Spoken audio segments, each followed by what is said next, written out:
Hello, everybody, and welcome to our webinar on shorter working hours in film and TV.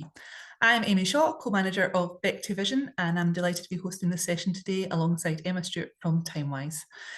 Just a little introduction to BECTU Vision. We are a skills hub based in Scotland, and we provide support for freelancers working in film and TV. We're funded by Screen Scotland, the BBC, and Scottish Union Learning. And we provide training and initiatives to support people all the way from new entrants to people transferring their skills into film and TV, people stepping up within their careers, and also producers as well. We also run a variety of initiatives and support for people working in film and TV, and that's what's led us to do this work today around flexible working and shorter working hours. We published a report in 2023 that was all about flexible working and how to make that work in film and TV, funded by Screen Scotland, and to provide some practical resources for people to understand how they can bring flexible working into the roles behind the scenes. And as a result of that, a lot of the insight provided to us showed that really what the crew were looking for was a solution to bring them shorter working hours, and that would help them achieve a better work-life balance and more equality and diversity within film and TV. We're going to talk a little bit more about that report today. We're going to do a deep dive into the findings of it, and we'll also share some links about where you can read the report itself. But first of all, I wanted to welcome to the webinar one of our funders, Stephen Little from Screen Scotland. Morning, Stephen, how are you? Hi, Amy. Thanks for having me. No problem at all. Thank you very much for joining us. I just wanted to introduce you at the start of this conversation because Screen Scotland have been a huge part of the journey that we've been on as BECTU Vision and Timewise around supporting flexible working, doing our research into it with the initial report, and then the second phase around shorter working hours. And I just wanted to kind of get your input as to why you feel it's so important that this work's being done. Well, we're always delighted to work with the BECTU Vision team because they're so innovative. You know, they always look at a range of different issues around training. And when we were approached about, working in a different way, and along with the colleagues at Timewise, it seemed like a bit of a no-brainer to support this in the first phase, and delighted that the second phase is produce further results. Look, we know the screen sector in Scotland is growing. Our last report, the screen sector is worth over £600 million to the economy in Scotland, and we expect that to hit £1 billion by 2030, which is, excellent growth for Scotland.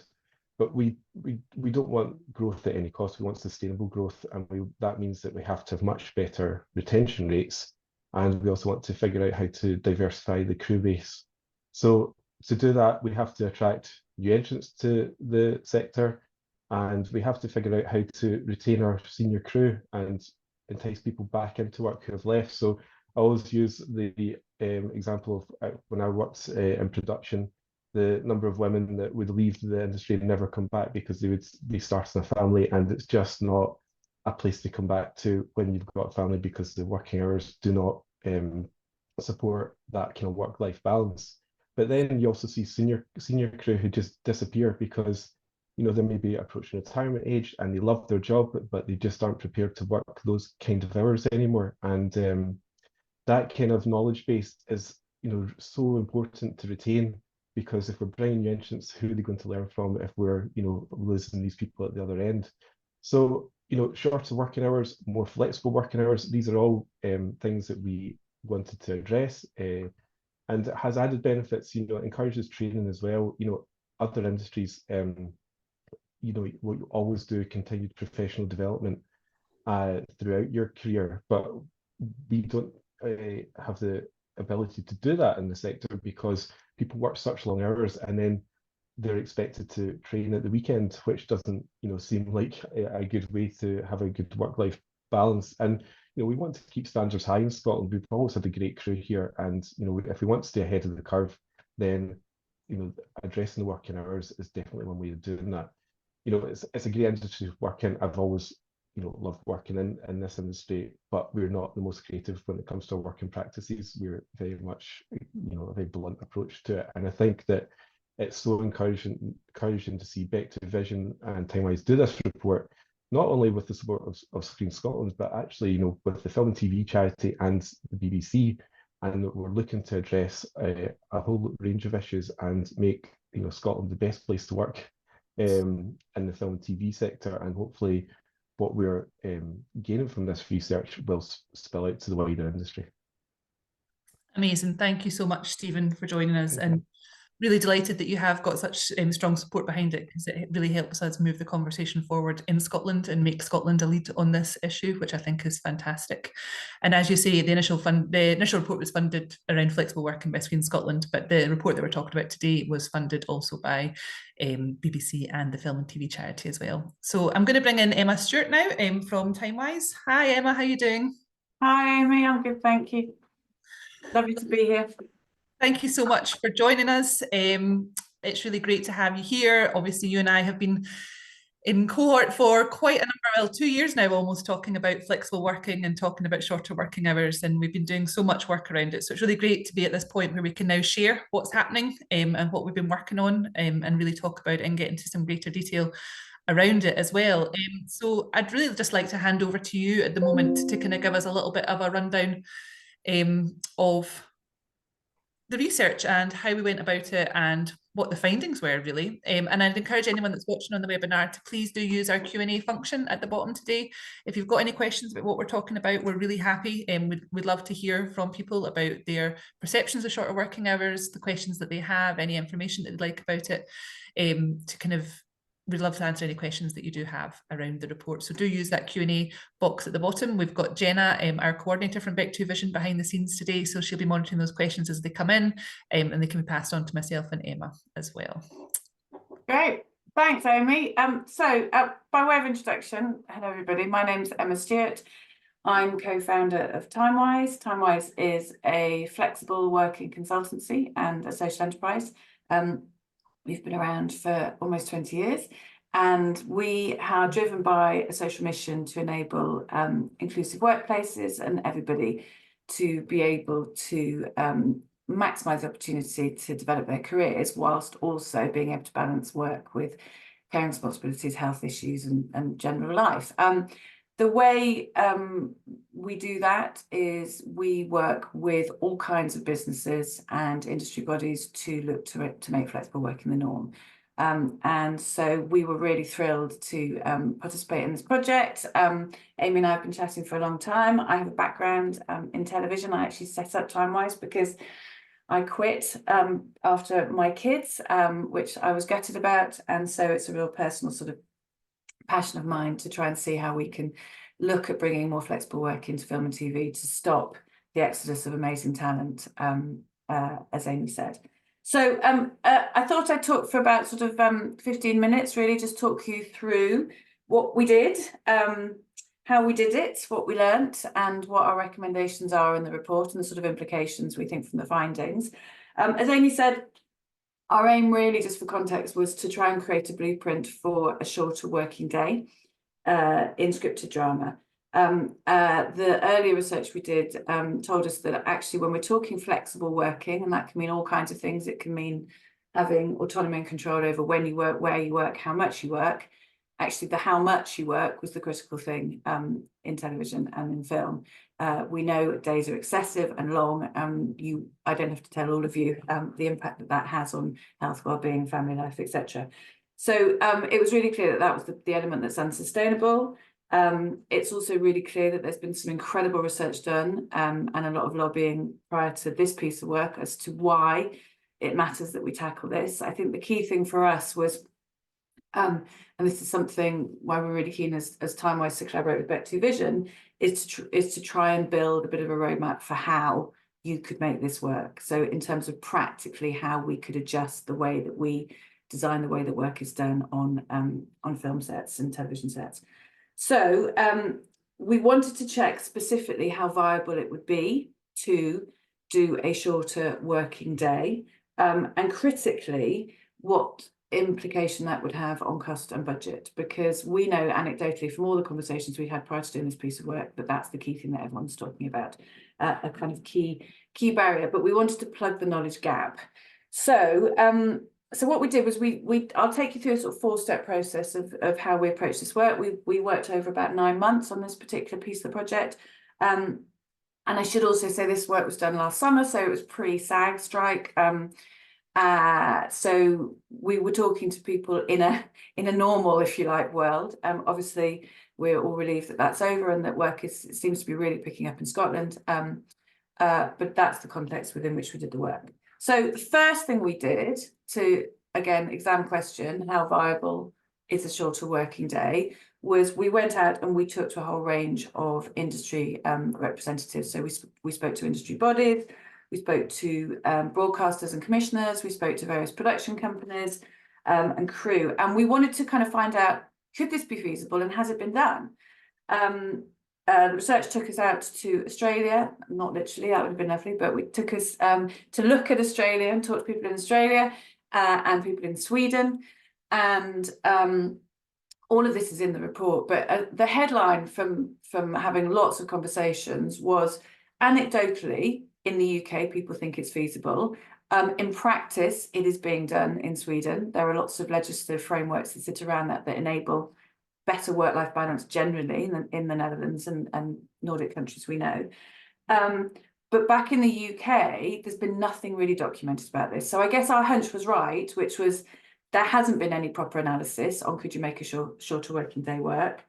But equally, we were getting feedback that it's being done. So, so that was really kind of reassuring, but also told us we had to do this piece of work. So the second thing we did, having had those conversations, is to go, okay, well, what do we mean by shorter working day? Was to come up with a sort of model that we wanted to then stress test. So obviously, BECTU agreement says 10 hours plus wrap and prep. Do we look at 9 hours? Do we look at 8 hours? So we came up with a premise that we wanted to look at an 8-hour working day, because that just felt right. That felt like a distinct enough reduction in working time.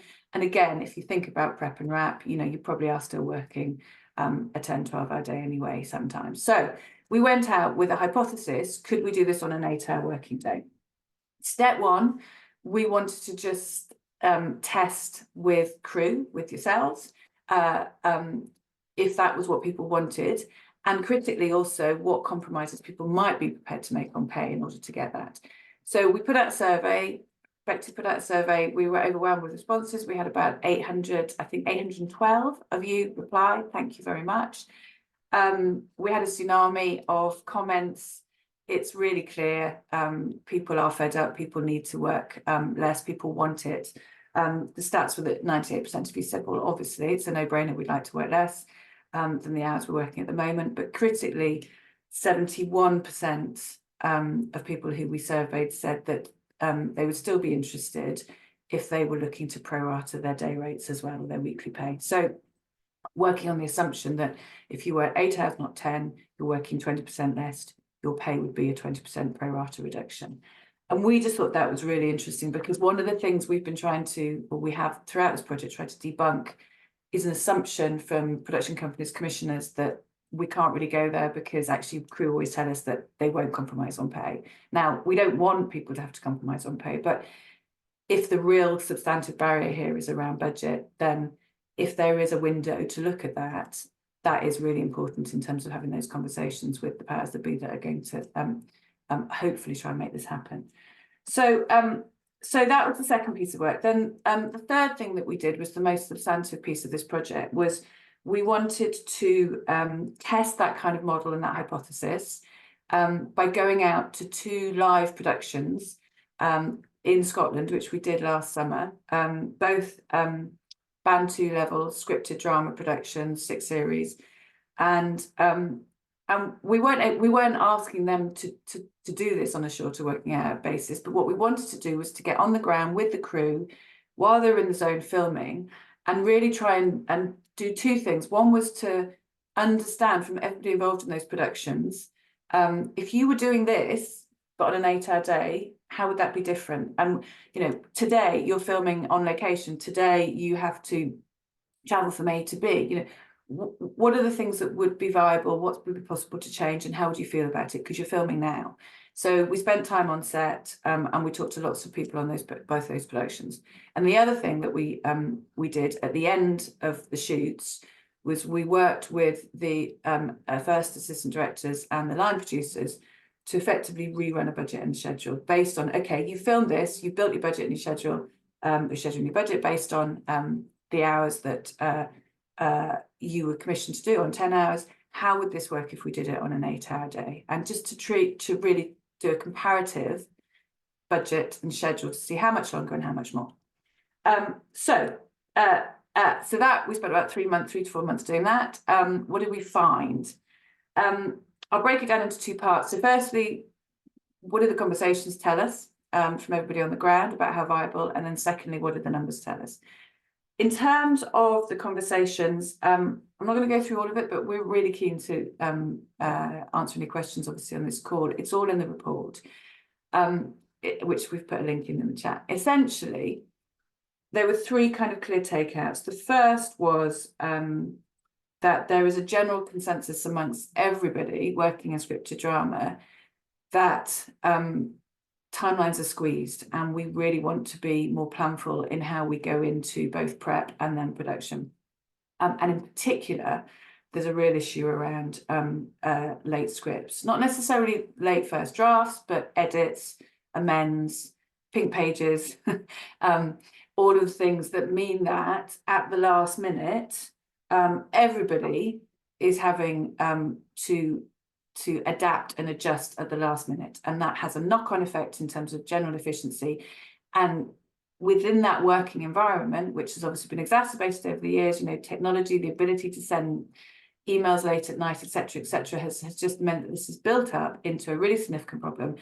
Unless we deal with that, we don't think we're going to be able to look at doing a shorter working day. The 2 things are really interlinked.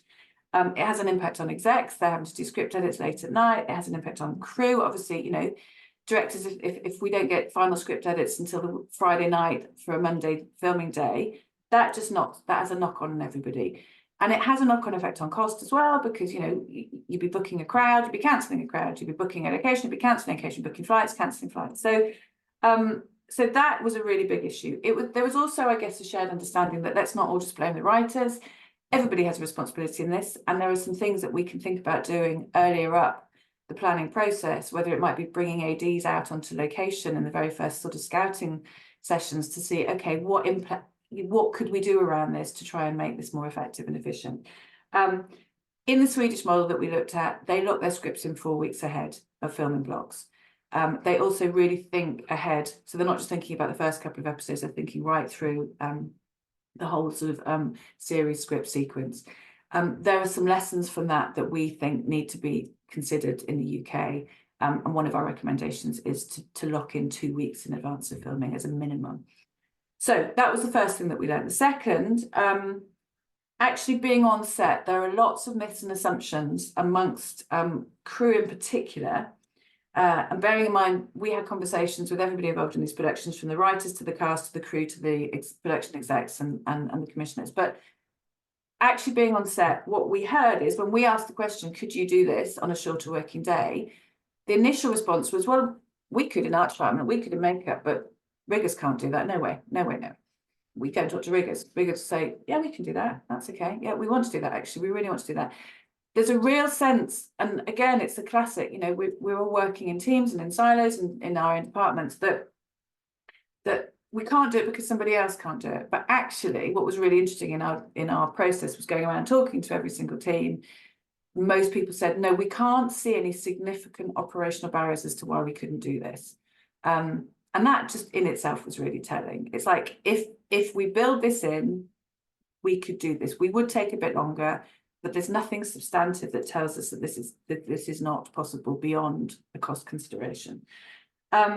So again, and I think the other thing that was reinforced, building on the survey, was that the majority of crew that we spoke to on the ground on both of those productions were saying, yeah, we would be prepared to prorate our pay. We really want to work less. So again, reinforcing and challenging that myth that it's not necessarily going to be viable for everybody.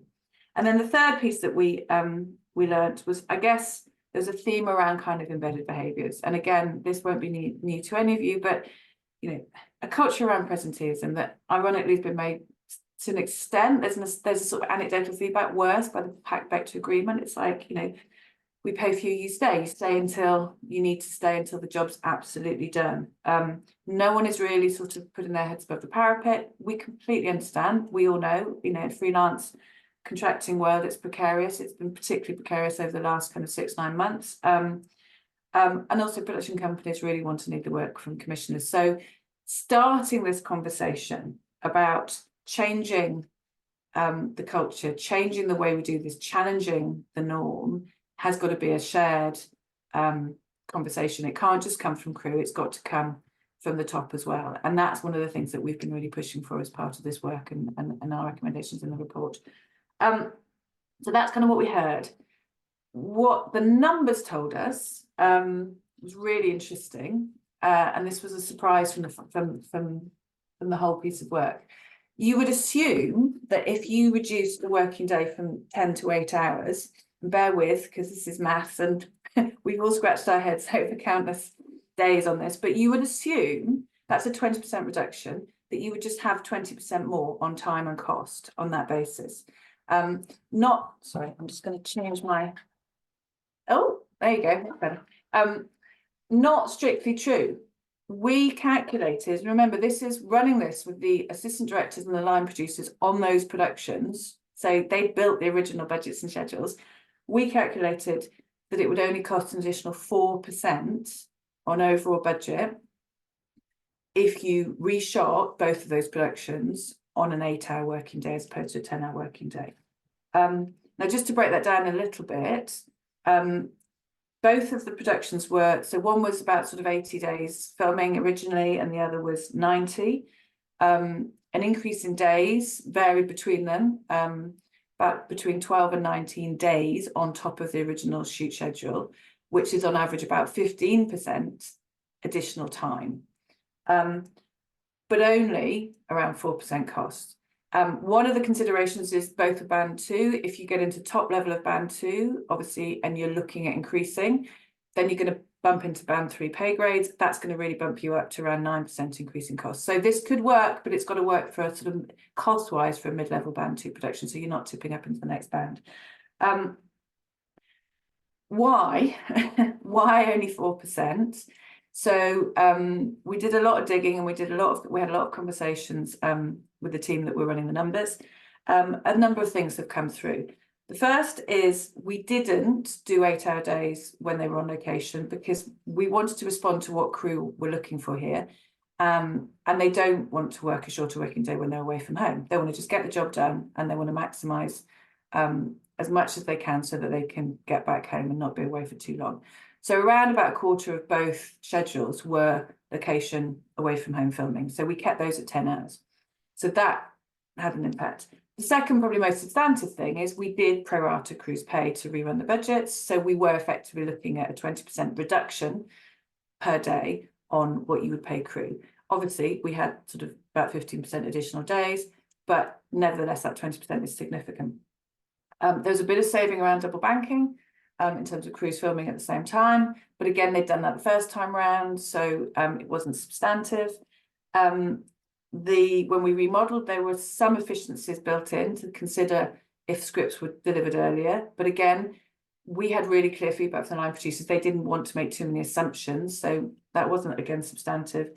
And then the last thing is that the above the line cost didn't change because obviously buyouts and production fees, etc., were as was. So again, if you think about that as a ratio of an overall cost, and that's not changed, we're talking about a chunk of variables here that aren't as significant as the overall piece, and we're setting that off against prorated crew rates. So that's why it came in at 4%. That was really significant, and for everybody involved in supporting the project, and people we've spoken to since and we've spoken to a number of broadcast commissioners, that's really interesting, because I think what it tells us, and in terms of the overall kind of implications of the piece of work we've done, we think there are three things here. The first is the additional cost is not as high as everybody thinks, and therefore, 4% is still a considerable amount, a big budget for a commissioner, but it's 4%. Surely that warrants trying this. The second thing that we took away from this is there are a number of myths and assumptions that do need challenging around how viable it is. No one told us it's impossible to do this if you build it in properly from the beginning. And actually, as we know from shadowing the crew on these productions, what came through was there were, department by department, no obvious barriers to being able to film on an 8-hour day. And the third piece, I guess, was just crew unequivocally told us time after time after time, we want to and we need to work less. This is unsustainable. And if you want to keep us in this industry, particularly if you want to keep experienced talent, now not everybody, but majority of people have said we really need to reduce this. So for all of those reasons, we have recommended in the report that we've put out to broadcasters, commissioners, funders, industry bodies, you really need to try this. We need to see if there is a way to make this happen, not just model it based on productions, but actually do it. And at Timewise and at BECTU Vision, we are really determined to try and support that. We've already worked up a kind of project plan for how we would advise on a production and how we would critically document it, because what's come through loud and clear is we're in a bit of a loop, which is people are saying it's not possible, but we don't know how much it costs, and there's no roadmap. So our assumption is it is possible. We can now tell you how much it costs. Let's build a roadmap. Let's try it, and let's learn from that. And if it does work, well, then let's do it again. Because I guess our final sort of point, and again, I don't need to tell you all, is we know this is not a sustainable way of working. We know the rest of the world is, or other industries are embracing flexible working. We know people are leaving, and we know for an industry that is growing still and is, Scotland is so proud of everything, and the UK generally, of what we managed to achieve as a creative industry. We do need to be far more creative about how we think about looking after our people. And so we are really keen to make this happen. So we are, and we're happy to answer questions. We are actively lobbying and talking to a number of broadcasters and commissioners, and we are really keen to get the message out that there is a model here that we want people to test, and we are hopeful that over the next few months we will be able to engage somebody to do this, and then we will track what happens and share that with you as well. So I'll hand back to Amy. Thank you very much. I'm sorry about my lighting. It's a bit sunny. I like it, Emma. It's Thank goodness. It's a funky look.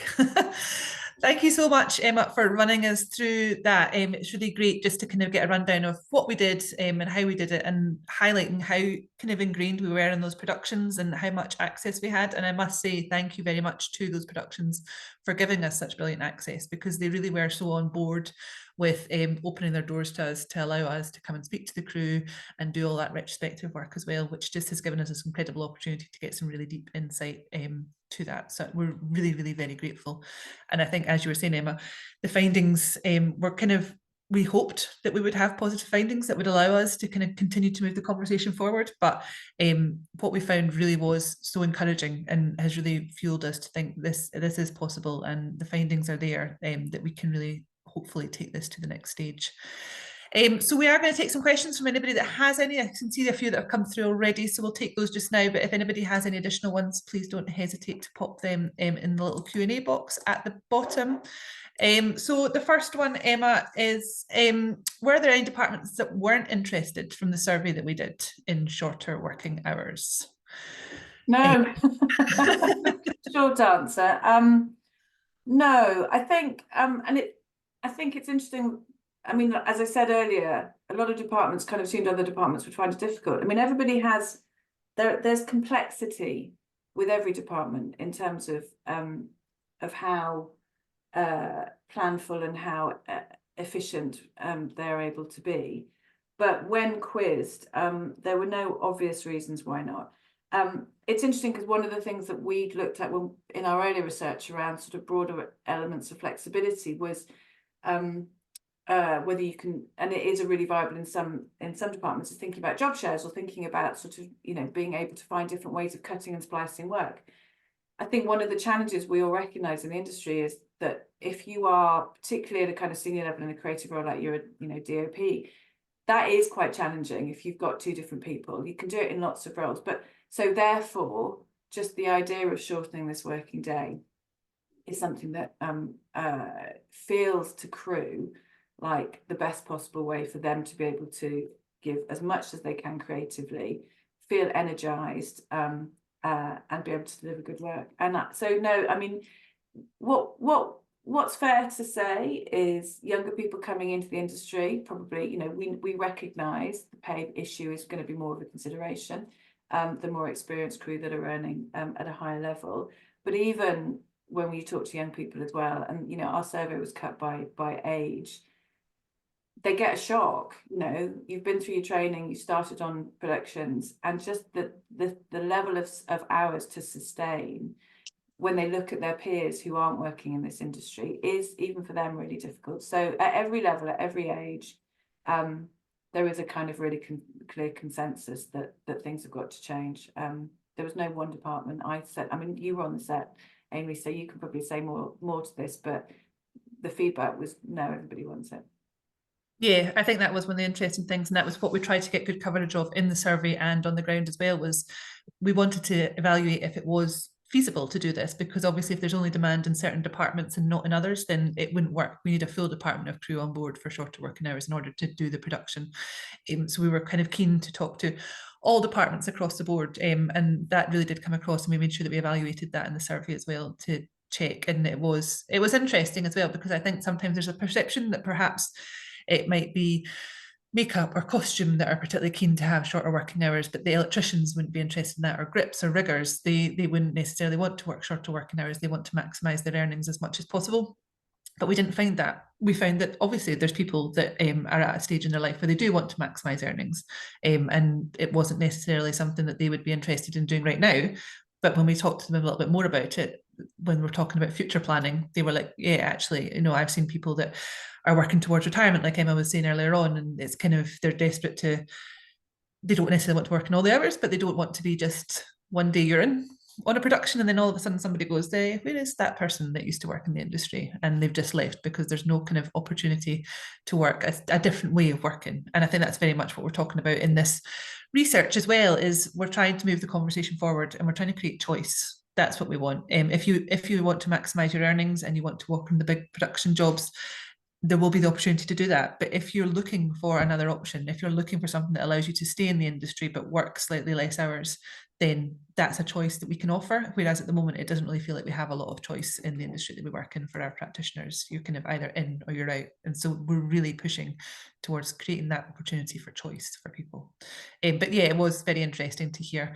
And I think it does depend on everyone's personal circumstances as well, but everybody has a life out with film and TV, and there's a lot of reasons, lots of variable reasons why people want to do it, and that spread across the departments. So there really wasn't any kind of particular department that stood out as not wanting to do it, which was a really interesting finding for us. Kind of on that lead, actually, the next question is about post-production. Was there any conversations with post-production crew or post-production houses as part of the research? Yes, there was. We spoke to the post-production crew on both productions, and we spoke to post houses as well. And that's very much something that we're keen that if we were to get to a pilot stage, this would work across the board for all crew. So anybody that was working in post-production, they would also be working an 8-hour day. And I think post-production face similar challenges with the lengths of hours that they work. That was the feedback that we got from them as well, is that it has a huge impact on them, the way that post-production schedules work and the way that turnaround for notes. So when on-set crew are dealing with those pink pages and the amendments and all the late information from there, that in post-production, they're facing similar challenges where they're getting late notes, where there's a tight turnaround to get a new cut ready, all that kind of things happening as well. So they very much wanted to be included and wanted to make sure that they were included in this conversation, this research, and that would carry on through pilot as well, in that we would make sure that for post-production they would also be working the reduced hours, because it's important that they get the benefits from it as well. Next question that we've got here: what's the impact of shorter hours on night shoots in the schedules? We would consider night shoots just as like a normal day, so we would consider them an 8-hour day as well when we were filming on nights. It would be something that would be run across the whole schedule. We wouldn't necessarily be doing longer hours at night because we wouldn't want to have that kind of knock-on effect to the following day with turnarounds and all that kind of side of things as well. And this is very much about, it's shorter working hours. It's about getting the work done so that people can maybe get home to their families or have a hobby or have outside, you know, be able to balance their life better. But also from working night shoots, it's about a health and safety factor as well. So even if it's a night shoot, we would still want those shorter working hours so that you can have enough time off, so that your body's got time to recover, so that your physical well-being is strong and your mental well-being as well. I'd say that the night shoots would be included as part of the hour thing. Would you agree, Emma?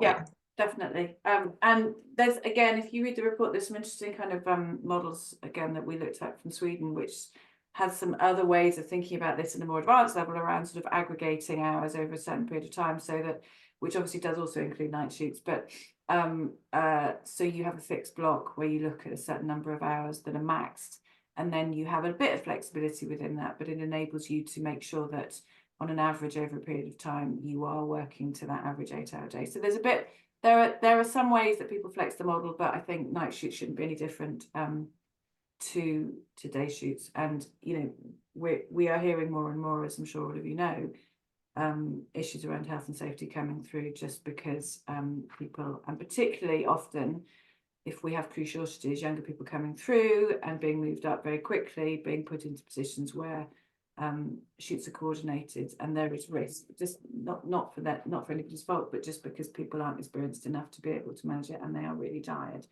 and things aren't necessarily done in as planful a way as possible because everybody is being squeezed by budgets.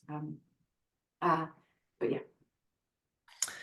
Another question then, is it the right time to look at shortening hours and arguably upsetting the apple cart when crews just want to get working after long periods of unemployment after the strikes? I think that's a really good question. Emma, do you want to go first? Yeah. So completely, and we know this, we knew this question would come up, and look, I think there's a few ways to look at this.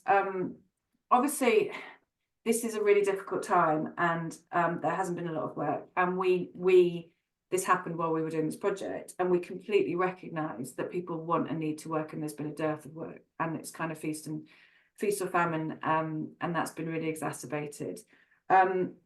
I guess the first thing to say is our sense is the industry is picking up, and work is coming back in, but we completely recognise that if you haven't had work for a long time, you aren't going to want to have to either cut your hours significantly or ask for this. Now, first thing to say is this isn't going to be every production. It's going to take us some time to just get one production to even do this. By the time I think this happens, because we need to be in at the very beginning of this process, I think we're probably talking a year down the line anyway. So by that point, I think we would all hope the world will look a bit different in terms of a volume of work. The second thing is, this is, as Amy said, this is about choice, that this is going to be a trickle effect. It's not going to be sort of happen overnight. We might end up with 1 or 2 productions over the next kind of year or so that do this against many that don't. So you will still have the choice to go and work a 10-hour day and maximize your earnings on that. But for those people that are able to and need to, because they're weighing up what they need to earn in their health, we hope there might be some other options for that. And more broadly, I guess we are talking long term here, which is this is an industry that has been through a bit of a crisis, a significant crisis in terms of work. But if we think about the long term trends, this is the way people work and have worked for many, many years. And in a normal environment, that is too much. It's not sustainable. And the significance it can have on people's mental and physical health is really damaging. So we feel we need to give people the option to do this. This isn't going to be an enforced thing, and there will still be plenty of other work and plenty of other productions that run on a 10-hour day. Thanks, Emma. We've got another question in. You mentioned location shoots still being 10 hours. Can you clarify if that's all location shoots or only those outside the travel radius? So that's for the ones that are outside the travel radius. So if you're needing to be accommodated away from home, or you're kind of away, so not the ones when you're just out on a location, out with studio, but when you're out with the travel radius. The research and the discussions with crew suggest that initially people would rather work the longer hours when they're away on location, because they're away from home. So rather than extending that shoot for a longer period of time to allow us to do the 8-hour days, they would rather that time remained at 10 hours. But we have put a caveat that in the report, and we would put that in the guidelines as well, that would only be for a certain number of weeks, because obviously some productions you are away on location for the entire shoot. So if you're away for 10 weeks filming in I don't know, Oban or Orkney or wherever it was, we would revert to the 8-hour model there, because that's a longer period of time, and we'd want to make sure that people were getting the benefits of the shorter working hours over a longer period. But if you're only away on location for a couple of weeks as part of a longer shoot, and then you're back at your home base after that, we would suggest that you do the longer hours on that location shoot, and then when you're back at the home base, you would do your shorter working hours. Another question we've got in as well is from production, someone who's working in production, and they've said, at the moment, there seems to be an awful lot of work in our daily load. If we were to reduce the working day, I'm not sure that we could get through all the work that we would need to do. Are there any solutions to that? So, Emma, I would say when we were out on location and we were talking to production offices and things like that, that was one of the issues, was people were kind of saying this is really hard going, and how would we manage to achieve everything that we achieved today if we're then doing the 8-hour day in a kind of production admin accounts side of role? We had a few discussions around it. There was the kind of conversation around that locking of the scripts early, and the fact that if the scripts were locked earlier, that could actually have a huge impact on the level of work that was coming in, because you're always going to be busy in production. I'm a former production person myself, and I know how busy it is, but people were saying that because of the nature of all the last minute changes that are coming in at the moment, because of the amends to these scripts that are coming in so late on a number of productions, that actually that is increasing the workload massively. So if the scripts were locked earlier, that could have a really helpful impact on managing workload. We also talked about staggering the crew a little bit throughout the days. And then there was also an allowance built in for certain departments on our retrospective budgets and schedules for a pilot.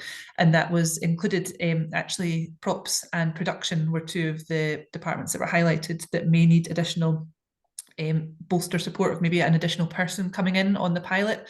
So when we're working those reduced hours, in case there was any additional workload that was needed to be picked up on because of the condensed hours, there would be additional support there. So that was incorporated into a couple of the budget lines for certain departments that highlighted that they were concerned about that. It's something that if we were to get to pilot, we would allow for, and our hope would be that during the pilot, if the scripts were locked early and there was a little bit more time for planning and organisation that wasn't always impacted by the late changes of scripts, that the workload may be achievable within the 8 hours as well.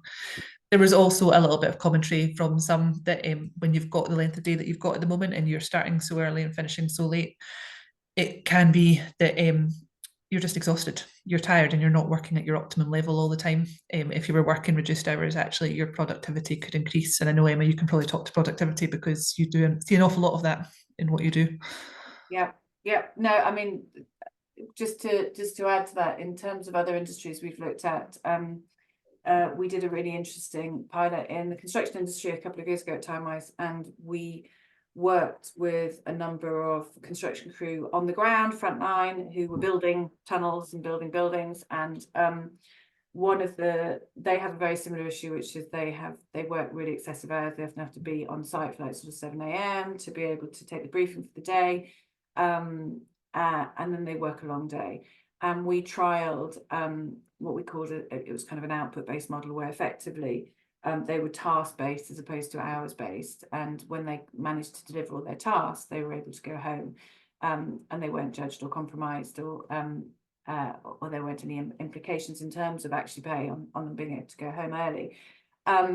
Historically, the construction industry used to do that, but there was sort of anecdotal feedback that people were kind of making shortcuts, and that is a really big problem in construction because of health and safety, because if you shortcut something could really seriously go wrong. When we ran this trial, there weren't any shortcuts. People were similarly more energized, they slept, they were happier, and actually their productivity levels went up. So they were getting the same amount. These were mega construction projects, and the analysis we did at the end showed that the projects were on time, on budget, but critically the crew on site were working, the construction crew in that instance, were able to go home half an hour earlier, quite a lot of the week, and they were really happy. And all of them said to us at the end of the project, I'm not going to do another job unless I get this. So, you know, it's difficult when you have a significant volume of work. Sometimes you have to, and I know, again, because I used to be in production donkey years ago, sometimes you just have to get through the work. But all the things that Amy said are viable. And we do know from that analysis and from wider analysis that if you enable people to have better rest, and work in shorter bursts, they will be more productive. And that's just the case. Oh, Amy, you're on mute. Letting you talk. So another question, how does shorter days compare to the idea of a 4-day week under the current hours? So this is something that we did look into, and it's something that we put on the survey as well as a question to find out if people were interested in that. Emma, you obviously have more experience on the 4-day week side of things with Timewise. I know that you've got a kind of lot of insight into how that works. I think one of the things that we felt was that if we're already working long days as a production, we don't want to extend our days in order to have a 4-day week. We don't want to be adding any extra time onto what we already work to try and create a 4-day week and still achieve what we would do in 5 days. That was something that we couldn't really consider because it's already too long. So adding length to it. We did look a little bit, we considered the option of the just continuing as we were and doing a 4-day week and then having 1 day off. But there was a lot of challenges presented to us of that, with concerns from productions around how that protecting that 1 day off would work from certain departments who feel like they would always be on call and always be in contact. But Emma, I want to take it to you as well, because I know that you've got a lot of insight into how that 4-day week can work or can't work. Yeah, it's a really interesting question. I mean, for all those reasons, we discounted it in this model for on a production. I guess we've supported quite a few firms on the 4-day week, and we've engaged with the 4-day week campaign quite a lot of Timewise. Where we know it's a really good concept, and it's one of the things in the shopping basket of all the kind of ways to enable people to work flexibly. Where it works or has been evidenced and proven to work really well so far is with firms who are often I guess in more creative, more sort of project-based work, as opposed to often having to physically be on the ground delivering something. It's worked in lots of smaller firms where you can get your hands around it, where actually fundamentally, if you were going down from 5 days work to 4 days work, you can consume that work, or you can choose not to do that work, and it doesn't necessarily have a significant impact over a long period of time. So the first thing is the kind of type of organisation that's done it. The second, we've actually been supporting larger firms, and in fact we worked with a major retailer recently who tried this.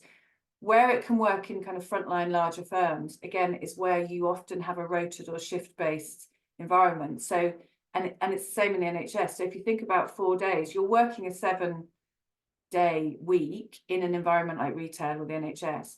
So you have 4 days, so your 4 days are working in loops. So the workflow of individuals doing 4 days isn't necessarily going to impact on the overall activity that you are doing on the front line. Now, that is really hard to do on a film shoot, because you've got a set period of time, and for the reasons we said earlier, you need to have the continuity of people who are working in really tight teams working together. So having that kind of shift-based and roster-based work doesn't really, from our experience, work in this industry. It could, maybe, don't know. But the 4-day week sort of needs to work in an environment where you aren't going to have too much of a significant impact on the way that work is done. Now, some people would argue you can do the 4-day week everywhere. I think we just wanted to be really pragmatic here and say, let's start where the industry is, because you've got to start where people can conceptualize what you want to do, and then maybe let's see where we go. But I think for all those reasons, that you have an intense and fundamentally cost, if you have an intense 100-day filming schedule, if you suddenly cut that up into 4 days, the lack of continuity there would be a real challenge. So it can work in different sectors. It does work. There's still a lot of learning to be done with the 4-day week. It is starting to expand, and there's a lot, again, of misperceptions. I mean, Cambridge County Council sort of case studies at one point where the council wanted to introduce it and the government have said no, because I think there's a concern about public spend. It is proven to work, but you have to pilot, and you have to be very thoughtful about the industry you're in, and really review the job redesign piece in order to make sure that you're going to roll it out. We felt that was probably a step further down the road for television. Thanks, Emma. Another question that's come in: where do you think a shorter working hour day could have its greatest success? Would it be a film production, TV series, returner, etc.? I think that's a really good question. We're obviously open to talking to all productions of all kinds about shorter working hours and where it could potentially work. We don't want to pigeonhole this for any particular area, but we have identified that working on the productions that we worked on, they were returners, and there was some benefits to that because you are kind of going into an environment where people are familiar, you kind of know the setup a little bit, there's some familiarity with locations, with cast, there's some returning crew as well. So the potential to go into a returning series and possibly use that as the pilot one seems at the moment to be making sense to broadcasters, commissioners, and ourselves as a place to potentially do this as the first pilot. But that's not to say that it couldn't work anywhere else either. And I think we're just very much open to whoever would be open to doing it, really. You know, I think it's got to come from a production company and a commissioner who's really on board with it and who really wants to do it and can drive it from their side, because we know we've got the buy-in of the crew, but we need the commissioners and production companies on board as well. So whatever company was open to doing it, I think we would be very open to having the conversation with them about how we could support them in doing that. I don't think that there is any, as I say, a returning series seems to be the most obvious fit potentially at the moment for this, but we are really open to anything that kind of comes in and anybody that is interested in doing it, because we all know, regardless, productions, every production has its own challenges, its own thing. Every production's unique, even if it's a returner. There's always something different about it and something that changes each year on year as well. So, yeah, I think that's what would you agree, Emma?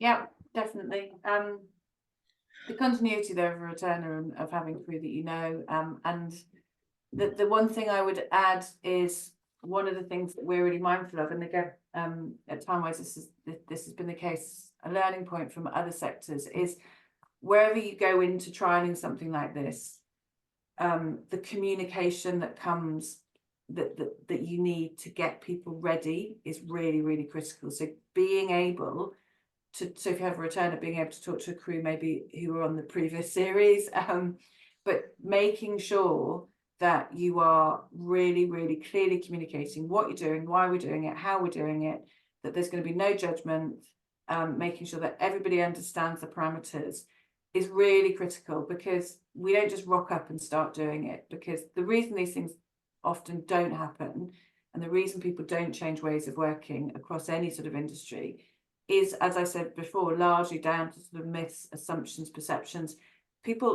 Workers are really concerned about being judged, and that if they change how they work, they either won't get the work done or they will be judged poorly in terms of performance. So there's a really important cultural kind of setup piece here, which is, if we're going into a production, this is how everybody is going to work, and we are going to try it, and we are not going to judge people on how they're working. We're going to judge people on the quality of their work. So I just want to make that point. It's a really critical learning point for us, that, you know, it's not always the kind of managers and the bosses or the execs who stop these things from happening. It can often be individuals just saying, I'm not sure that they'll do their job properly, and I'm not sure I will do my job properly. And sometimes you just have to try these things, because it's the only way you learn. Absolutely. I think on that note, just try things. I think that's where we're at, isn't it? We're at the point where we've got this research, we've done all this work. We're really excited about it. We're excited about the findings, and we're excited about the conversations that we're having with commissioners and broadcasters and crew about moving this forward. But our hope very much is that we can take this from the research page and put it into pilot in the coming months or year to allow us to evaluate it. So we extend an offer to anybody who's interested in working on us with this to please do get in touch at any time. Our email address is vision@bectu.org.uk, and we work very closely with Timewise, and we work very closely with our funders, Screen Scotland, BBC, and the Film and TV Charity, and we're all continuing the conversation around shorter working hours to make sure that we can make this happen for the crew on the ground and give them the choice. So I'd like to say a huge thank you very much to Emma from Timewise for joining me today on this session, and for all the work that you've done over this over the last couple of years, and hopefully we'll continue to do together in the coming years. A huge thank you to Jenna behind the scenes for monitoring all those questions coming in, and a huge thank you to you for joining us as well. We're passionate about this topic, and we want to spread the word as far as we possibly can. So thank you very, very much for joining us. Our email address is in the chat. If anybody wants to get in touch at any time, please don't hesitate to get in touch, and hopefully I will see you on an 8-hour shooting day very, very soon. Thanks, everybody. Thank Bye. you. Bye.